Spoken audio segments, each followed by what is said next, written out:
morning. Welcome to 49ers in 5, your daily update on everything happening with the team that you need to know. I'm Rob Stats Guerrera. Today is Tuesday, May 9th, 2023. Here's what's happening with your San Francisco 49ers.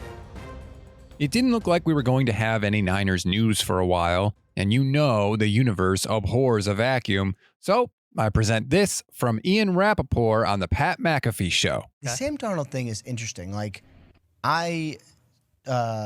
So I think it was on this show, when I said something like that there was a very real chance that Darnold was going to be the starter week one, and I got a lot of pushback. From people there who were like, why would you discount? In the building or like Niners fans? In the building. Okay. Like, why would you discount Trey Lance? And I'm like, I get it. But like, Trey Lance we have not seen, whatever Trey Lance is going to be, we have not seen it. Wow, that is interesting. And don't worry, I saw all of you in my mentions telling me that I was wrong about the Niners wanting to start Darnold and feeding him information and yada, yada, yada. But I don't think that's what's happening here at all. I think the 49ers are changing their tune now that Lance wasn't traded around the draft. Now, hold on. I know I can practically hear you rolling your eyes from here, but let's just examine the timeline here.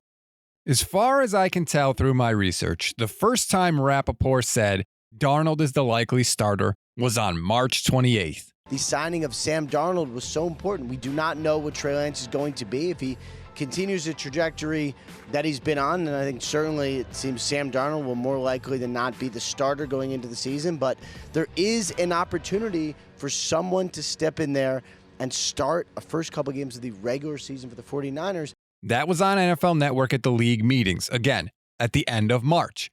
No public pushback from the 49ers after that. Then, on April 19th, Ian broke the story about the 49ers reportedly taking trade calls on Trey Lance. Not only did the Niners not push back on that story, they confirmed it before the draft. Later that month, on April 29th, Rapoport reiterated the idea of Darnold starting at the draft. Just to get to your point about why would you trade Trey Lance, first of all, this kind of goes without saying, but to have the number 3 overall pick end up being the potential third-string quarterback on your roster is awkward. And at some point, there is more value out there trading him than there is in keeping him on the roster. There's going to be some team, and maybe this is in August when we know for sure that Brock Purdy is healthy. At some point, if someone loses a quarterback, maybe Trey Lance is better on another roster, and the 49ers are better off with the draft pick compensation or a player they would get. I'm not saying they're definitely trading him, but I'm saying there is a reason to do so at some point. Again on NFL Network, again, no public pushback from the 49ers. Now, on May 8th, Rap Sheet says he got quite a bit of pushback from inside the team building. So if that's true, I just have one question. When did you get the pushback? We have to assume they didn't do it when he first brought it up in March because he kept talking about it. Rapoport himself is the one that broke the Lance trade rumor story that obviously came from the 49ers. And they presumably didn't do it later in April during the draft. So why is Ian coming out on May 8th and suddenly saying that the team pushed back? There's only one answer. It's because Lance didn't get traded before or during the draft. He's still on the team, and so the 49ers are now trying to walk it back.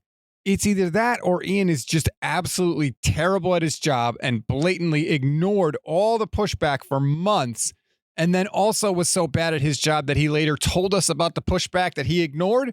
That doesn't make sense. It's just another example of the Niners trying to sell you their narrative, and it's another example of why you shouldn't believe it.